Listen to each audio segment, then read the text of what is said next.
अस्सलाम वालेकुम दानियल। वालेकुम अस्सलाम। कैसे हैं आप? अल्हम्दुलिल्लाह। चलें, आज हम जिस टॉपिक पे बात करने वाले हैं उससे आपको थोड़ी शर्म तो ज़रूर आएगी। अच्छा। और मैं आपको शर्म दिलाऊंगा भी, ओके। क्योंकि आप यहीं के रहने वाले हैं। अच्छा, तो आप भी यहीं के?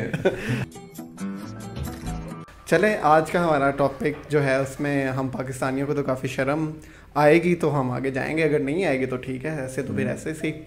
अब देखें, अभी रिसेंट मैं न्यूज़ पढ़ रहा था कि हमने तकरीबन IMF की डील सिक्योर कर ली है। सही पैसा होगा। और मैं जब डिजिटल मीडिया देख रहा था और प्रिंट मीडिया देख रहा था तो मुझे ऐसे लग रहा था जैसे दोबारा न्यूक्लियर अटैक कर दिया। अच्छा। हमने एक टेस्ट कर लिया, एक नया बॉम्ब बना लिया, एक्सपेरिमेंट कर लिया। जैसे अटैक की जगह अटैक, सॉरी मैंने अटैक बोल दिया, वैसे अटैक ही है ये। अच्छा। तो चलें अब इसकी तरफ आते हैं कि हम एक IMF डील सिक्योर करने पे इतना खुश है और इंडिया प्रेसिडेंट जो बाइडन से मिल रहा है, उनके साथ डील कर रहा है, बिजनेस डील। उनकी आप इम्प्रूवमेंट देखेंगे, वो वर्ल्ड पावर बन रहा है और हम है कि हम डील सिक्योर करने पे खुश हो रहे हैं। चलें थोड़ी इसकी ऑटोप्सी करते हैं कि ये क्या ऐसी रीजंस हुई कि हम आपस में कंपैरिजन से अब इस स्टेज पे आ गए हैं कि हम अब IMF की डील सिक्योर करने से ही खुश हो जाते हैं। आप इसके बारे में कुछ थोड़ा ऐड करना चाहें? देखें, ये एट द स्टार्ट जब पाकिस्तान और इंडिया बने थे 1947, तो ये दोनों ऑलमोस्ट सेम ही थे। इवन लोग कहते हैं कि इंडिया को हम पे एज था, बट वो एज 19-20 नहीं होगा तो 18-20 होगा, बट ऑलमोस्ट वो सेम ही थे। आज जहाँ इंडिया खड़ा है और जहाँ हम खड़े हैं, आप समझ लें कि हमें यूं होकर देखना पड़ता है। इंडिया किधर है वो हमें यूं देखते हैं, अच्छा हम किधर खड़े हैं। चलें। हाँ, नहीं आपने बिल्कुल ठीक बात की है। देखें, करंट सिचुएशन को समझने के लिए हिस्ट्री समझना ज़रूरी है। आपने एक हिस्ट्री का बैकग्राउंड दिया है, क्योंकि मेरा मानना है कोई भी इवेंट इंडिपेंडेंट नहीं होता ज़िंदगी में। आपका पीछे से उसका कोई ना कोई लेना देना होता है, चेन ऑफ इवेंट्स होते हैं। चेन ऑफ इवेंट्स होता है जो आपकी लाइफ में एक इवेंट बनाता है। तो पाकिस्तान का जो इवेंट है जो आजकल चल रहा है वो चेन ऑफ इवेंट्स है। तो थोड़ा हम पास्ट में जैसे आप लेके गए हमें कि हम एक न्यू बॉर्न स्टेट थे, लेकिन ऐसी भी बात नहीं कि हमने ग्रोथ नहीं किया। 1950s से लेके 1960 भी हम देखें तो बहुत अच्छी ग्रोथ रही। फिर 1970 में भी हमने दोबारा ग्रोथ स्टार्ट किया, लेकिन इवेंचुअली वही टर्मोइल स्टार्ट हो गया, पॉलिटिकल इंस्टेबिलिटीज़ हो गई। इंडिया को एक मैच्योर पॉलिटिकल स्टेट मिल गई, नेहरू जैसा लीडर मिल गया। हमारे यहाँ कायदे आज़म को एम्बुलेंस भी नहीं मिली और वहाँ पे मैच्योरिटी आई और उनकी ग्रोथ दिन ब दिन बढ़ती गई। अभी लास्ट मैं डेकेड की बात करूँ, हम एक डेकेड से ही थोड़ा कंपैरिजन कर लेते हैं, तो इंडियन की GDP ग्रोथ आई थिंक रही है 6 to 8% के दरमियान, एवरेज मीन्स 6 to 8, आप इस तरह उसको कंपेयर कर सकते हैं। और हमारी 3 to 4, और लास्ट ईयर अगर देखी जाए तो हमारी ऑलमोस्ट माइनस में ग्रोथ थी। अब GDP ग्रोथ मेरे ख्याल से एक्सप्लेन करने की ज़रूरत नहीं है, उसकी रीज़न है कि आप इतनी फाइनेंशियल एजुकेशन लोगों को आगे हुई है कि GDP ग्रोथ क्या है। तो इंडिया में जैसे आपने बात की है कि इतना फ़र्क नहीं था हमारी और उनकी इंडिपेंडेंस में, जब हमें एसेट्स मिले। मैं तो कहूँगा कि हमें पॉजिटिव एज हासिल था। एक न्यूबॉर्न स्टेट थे, ज़ीरो से स्टार्ट लेना था और इतनी गुर्बत भी नहीं थी, लैंड था, सब कुछ था। इंडिया में अगर आप जाके देखें तो वहाँ ह्यूमन राइट्स के इशू थे, लोग थे, लेकिन स्टिल आज वो तरक्की कर रहा है और हम पीछे जा रहे हैं। अब दानियल, मैं आपसे ये बात डिस्कस करूँगा कि लोग जो अब इंडिया से कंपेयर करते हैं ख़ुद को, आई थिंक वो फुलिश हैं। देखें, और उनसे करना बनता ही नहीं है। हाँ, और क्यों नहीं करना बनता ये आप मुझे ज़रूर बताएं। देखें, कोई भी जब किसी कंट्री को आप उस पर जज करते हैं ना कि उन्होंने कितनी ग्रोथ कर ली है, तो पहले भी आपने फाइनेंशियल बता दिया कि उनकी GDP और हमारी GDP कहाँ खड़ी है।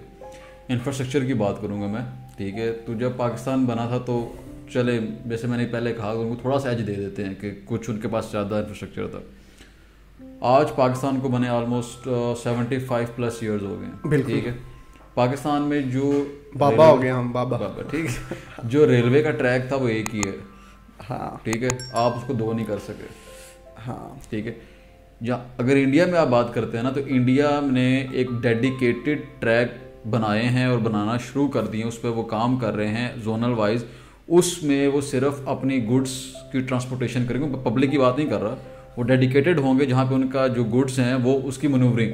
अब उससे क्या होगा, एफिशिएंसी बढ़ेगी उनकी और मनूवरिंग आसान होगी, ठीक है। उनकी गुड्स कोई भी चीज़ें जो कंट्री के अंदर इर्द गिर्द होती हैं। अब उसके बाद वो उन्होंने काम किया रीन्यूएबल एनर्जी पे, ठीक है। रीन्यूएबल एनर्जी पे हमसे जो बेसिक एनर्जी वो पूरी नहीं हो रही, रीन्यूएबल तो एक अलग प्रोजेक्ट है हमारे लिए, तो बहुत बड़ी एडवांस चीज़ है, ठीक है। हम वो पूरी नहीं कर पा रहे अपनी बेसिक जो पब्लिक को नीड देनी है। उसके बाद इंडिया में जो उन्होंने काम करना, ट्रांसपोर्टेशन, पब्लिक ट्रांसपोर्ट, अब उन्होंने बनाई मेट्रो रेल सिस्टम, ठीक है। वो आप चेक कर लें, वो किसी भी वेस्टर्न कंट्री के मेट्रो सिस्टम से कम नहीं है, इस लेवल का है, ठीक है। पाकिस्तान में जो मेट्रो बनी हमारे शहर में बनी थी सबसे पहले और इस्लामाबाद में ही बनी है। अब उसकी ओपनिंग के 3 महीने बाद ही बारिश हुई तो वो मेट्रो बेचारी वो पानी में तैर रही थी कि अपनी मेट्रो किधर गई, इस लेवल की बनी। ऑरेंज ट्रेन बनी है, वो देख लें वो माइनस में जा रही है। आई डोंट नो कैसे रिसर्च करके उन्होंने बनाई है, बट वो माइनस में जा रही है। इंडिया ने इतना बड़ा सिस्टम खड़ा कर दिया है और हमसे एक सिटी में एक प्रोजेक्ट हमसे वो कवर नहीं होता। इसी तरह इंडस्ट्रियल मैनेजमेंट या डेवलपमेंट की बात कर लें, पाकिस्तान ने जब से पाकिस्तान बना तो इन्होंने सिर्फ एक इंडस्ट्री को बूस्ट दिया, वो थी टेक्सटाइल। डाइवर्सिफाई नहीं की अपनी इंडस्ट्री, ठीक है।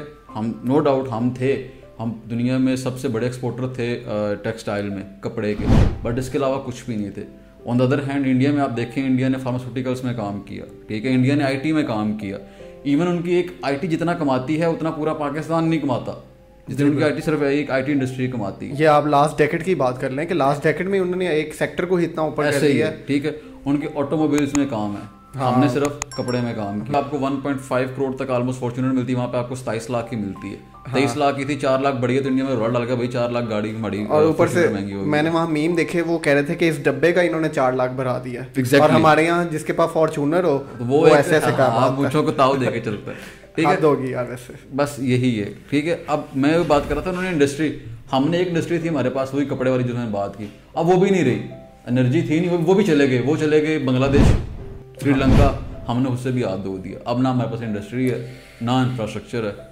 बाकी आगे आप किसी और फील्ड की बात करना चाहें तो मैं तो शुक्र है, एक खुशी ज़रूर है बाबर आजम है, नहीं तो वो भी ख़त्म ही होगी हुई थी। अच्छा। कि स्पोर्ट्स था जिसमें हम काफ़ी कंपैरिजन करते थे, हमारी हॉकी थी, ये बैडमिंटन था, स्क्वैश थी, और काफ़ी स्पोर्ट्स में भी हम कंपैरिजन करते थे कि भाई पूरी चोटी का जोड़ पड़ता था हमारे नेबर कंट्री के साथ। आगे थे उनसे, चोटी का हाँ बिल्कुल आगे भी थे, आगे थे उनसे। और ये है कि शुक्र है ये बाबर भाई आगे, नहीं तो हम इसमें भी काफ़ी ज़लील और रुस्वा हो गए हुए थे।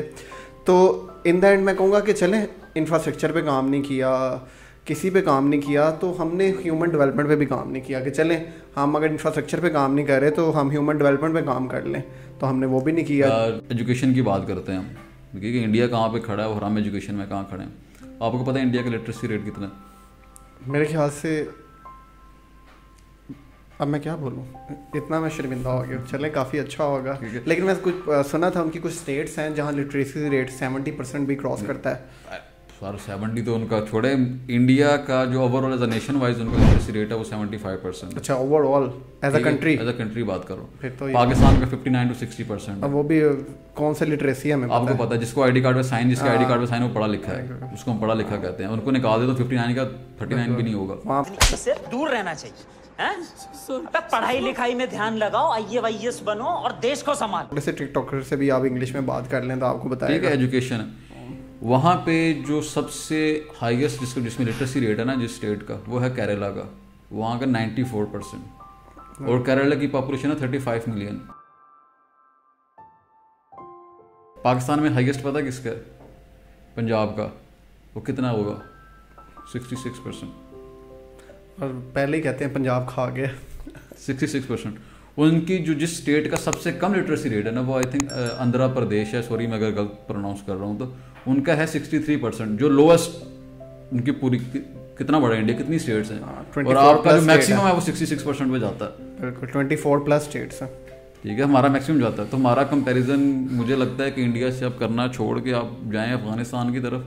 बांग्लादेश की बात भी नहीं करूँगा, वो हमसे बहुत आगे है। कोई केनिया वगैरह से करें, अफ्रीकन कंट्री से करें, हमारा उन्हीं से बनता है, इंडिया से नहीं बनता। इंडिया हमसे बहुत आगे है। तो हमें टू बी ऑनेस्ट हमें शर्म नहीं आनी चाहिए, हमारे पॉलिटिकल लीडर्स को शर्म आनी चाहिए। जिसमें मैं किसी एक खाली पॉलिटिशियंस की बात नहीं करता, जुडिशरी की आप परफॉर्मेंस देख लें, वो भी उसकी रैंकिंग देख लें, आप इस्टेब्लिशमेंट की देख लें, आप पुलिस को देख लें, जिसको भी पावरफुल जितने भी आपके हाउसेज हैं, उन सबको शर्म आनी चाहिए। और उनकी वजह से हमें भी शर्म आ रही है। तो भाई मुल्क का ख्याल कर लें, आगे कोई अगले 5 साल 10 साल में कुछ कर लें, वरना हम भी डूब शर्म से मरेंगे शर्म से, और आप भी शर्म से डूब मरोगे, दुनिया में मुंह दिखाने काबिल नहीं रहेंगे। बाकी अल्लाह हाफिज़। आप कुछ कहना चाहेंगे? बस मैं यही कहना चाहूँगा, दानियल के एक वक्त था कि हमें किसी को गाली देनी होती थी तो हम कहते थे तू 2 टके का आदमी है। भाई 2 टका हमसे बहुत महंगा हो गया है। अब मैं यही कहने जा रहा हूँ कि अब आप 2 टके के भी नहीं रहे, 2 PKR की बोले। तो देखा आपने लापरवाही का नतीजा है। आप खुद से देख लें और कंपैरिजन कर लें कि अब आपने आगे कहाँ जाना है। ये पावर हाउसेस के लिए भी है, लोगों के लिए भी है। Thank you Daniel. अल्लाह हाफिज़। हाँ ये खत्म, bye bye, tata, goodbye, गया।